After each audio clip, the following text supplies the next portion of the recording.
Hi, I'm Patsi Trollinger. I am a Kentucky author, and I'm glad to be here today to do this virtual storytelling.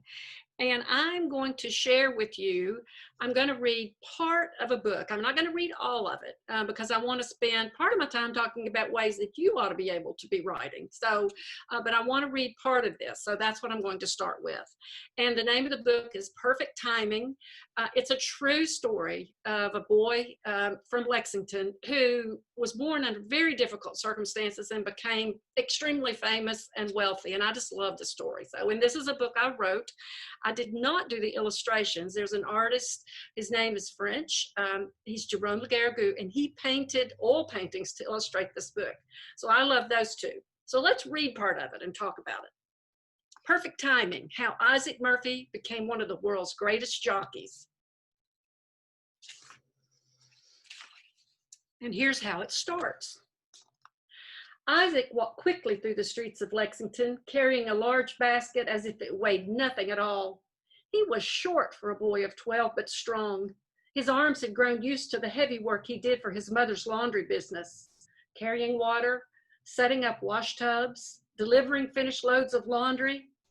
His grandparents had been slaves, and now Isaac was free. But Kentucky had very few schools for Black students. He spent every day working with his mother. And I'll pause here and show you the pictures that Jerome did. This is what Jerome thinks. There were no pictures of Isaac when he was a boy. And this is what Jerome thinks he might have looked like, carrying a basket with laundry through the streets of Lexington. And another one too. Now some students, when I read this in schools, they go, oh, I'd be happy if there were no school for me. But you think about it, he worked all day long, really hard work. So that's the background. And then one spring day in 1873, Isaac made a delivery to the Owings house at the perfect time. Mr. Owings owned a stable of racehorses, and he was ready to hire a new jockey. That strong boy behind the laundry basket was just the right size for riding. So Mr. Owings asked him a question. Would Isaac like to learn how to ride a thoroughbred? This is interesting. You have to find out what the answer was. The answer was yes. So early the next morning, Isaac tried to ride a volcano. Not a real mountain of fire, but a horse. Isaac had seen plenty of elegant thoroughbreds, and he had expected to ride a prince of a horse. But what did the men bring out to the paddock? A nervous young animal named Volcano. Isaac tried his best to ride, but that colt bucked, reared high, and dumped him to the ground. First day, first ride, nothing like he had imagined. This is the way the artist, there's many gorgeous pictures in this book. This one may be my favorite, the way the artist imagined that horse. And there really was, it's so cool. It's a true story. And the first horse Isaac rode really was named Volcano. I'm not sure I would have gotten on him. So it threw Isaac. So Isaac still was wiping dust from his eyes when the men asked him if he wanted to try again. He was sore but determined, and Isaac climbed back on the horse. And this time he stayed on. So that's the beginning of the story with all that Isaac had an opportunity. He accepted it. It didn't go really well that first day, but he's like, I am going to go for this.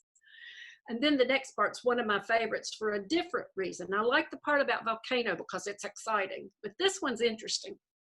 With that successful ride, Isaac earned a place in Jockey School, but he wasn't going to sit at a desk with a book. In this school, every classroom was a stable and every lesson was a horse. It was a place where Isaac could strengthen his muscles and his mind. That's kind of a cool kind of school.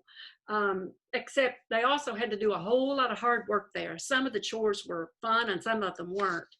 So I'm going to pause there because I do want to talk to you about your writing, that I hope when the pandemic's over and the library's open, that you can get this book in your library and finish reading it, because you'll learn lots of other things about all the lessons Isaac learned and the bad luck he had on his first race, but then how cool it was when he kept riding.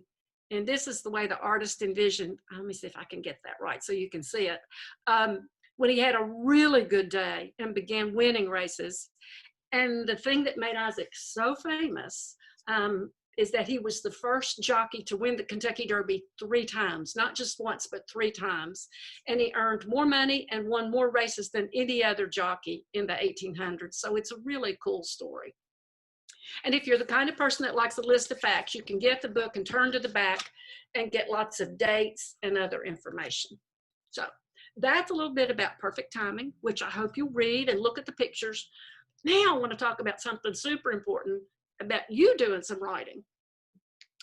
I've been doing a project during the pandemic. I just got obsessed with this, asking young people from all over the United States, and then it's turned out to be from all over the world, to write some things during the pandemic while they're stuck at home. And it's been so interesting, the things they've told me about what they've hated about it. A few people have talked about things they've liked, things that have made them sad, that have scared them.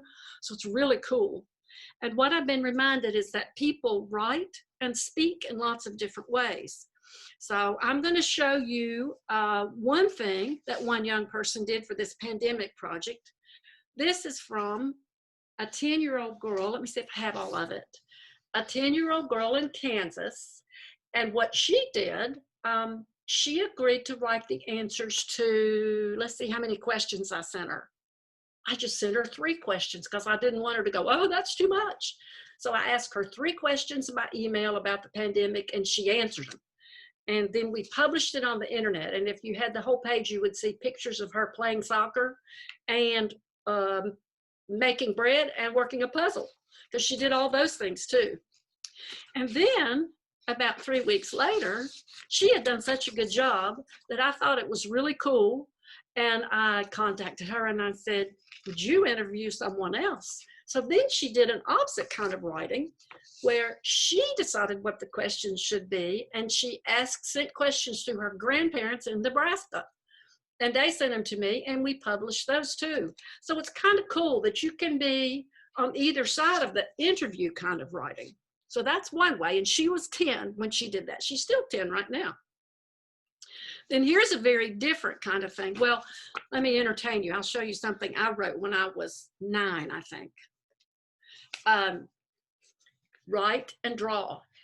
Now this was actually an assignment that I think 3rd grade teacher made us do. I don't remember if I enjoyed it, but I did it when she asked us to write a paragraph about a book we had loved, and we had to draw a picture too. But it's kind of cool. I think I was a braver artist there then than I am now, but it ends up being a little bit like a picture book.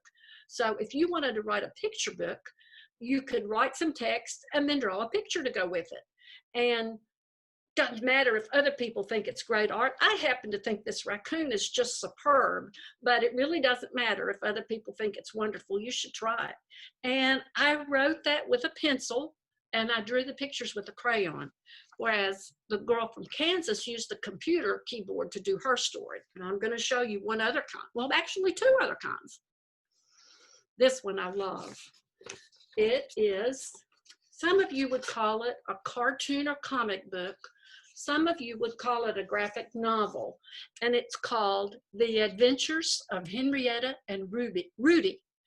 And I like this one because it was a gift to me. I sent a present to 2 little girls in Washington, D.C., and they wanted to thank me in a very special way, and so they made up a story.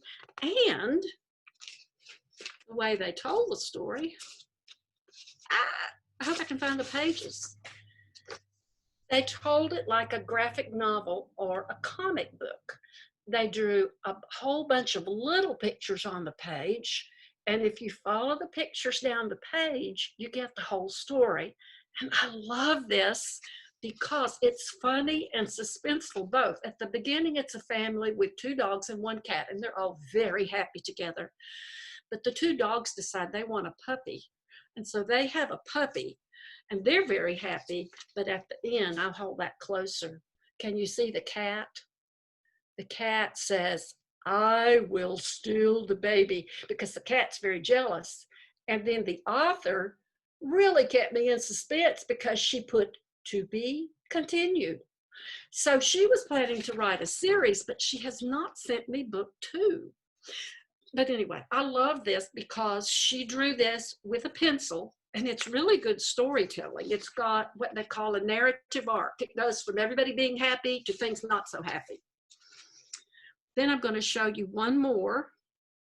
I have two daughters who are grown women now, and they write a lot. But when they were little, they loved to write, but they wrote weird things, and they wrote in weird ways. And I asked their permission. And one of them, who had an obsession with colored pens, she loves purple and red. And this is one she wrote. You can see she used a notebook. See, it's a spiral notebook. And she had, I can't tell what color that is, if it's magenta or purple. And she wrote the whole thing in a colored pen. And the name of this story is, and she would not want me telling you this, The Genie in the Toilet.